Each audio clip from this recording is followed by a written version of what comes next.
Regional Chief 9 ng Land Registry Authority tinambangan sa tapat mismo ng kanilang tanggapan sa Petit Barak, Zamboanga City. Alamin natin ang detalye kay Eli Dumabok. Eli. Yes, biglaan ang pansamantalang pagsara ng City Health Office at itong Land Registry Authority, kabilang na ang iba pang mga nakapalibot dito na mga tanggapang panggobyerno. Ito ay matapos maambus ng riding in tandem ang chief ng Land Registry Authority o LRE Regional Office 9 sa tapat mismo ng kanilang gate dito mismo sa may Petit Barracks, Zamboanga City, pasado alas 10 kanina.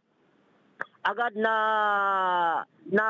dala ang biktima na si Attorney Villarin J.B. Robert Baginda sa pagamutan na hanggang ngayon ay inoobserbahan pa ng mga doktor at isinailalim pa rin sa medical attention sa di na pinangalan ng pribadong ospital dito sa lungsod. Kung matatandaan na basis sa ibang kuha o anggulo ng CCTV dito kanina, na nakaabang lang ang isang gunman sa malapit sa gate mismo ng LRE o Land Registry Authority, at nang pagdating ni Chief Baginda, agad itong pinaputukan at dahilan nga ng kanyang pagdala naman sa ospital. Saka naman na naglalakad lang umano itong gunman papunta sa motorcycle o kaya yung driver na di kalayuan sa crime scene. At pagkatapos nito ay sumibat na nga itong gunman na ngayon target na ng manhunt operation ng PNP Zamboanga City.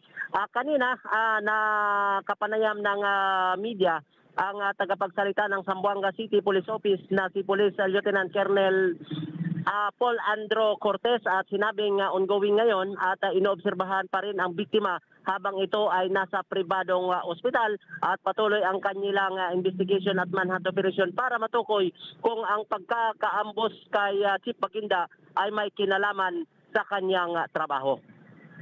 So yan muna ang update sa bahagi ng Zamboanga City. Eli Dumabok para sa Mata ng Agila.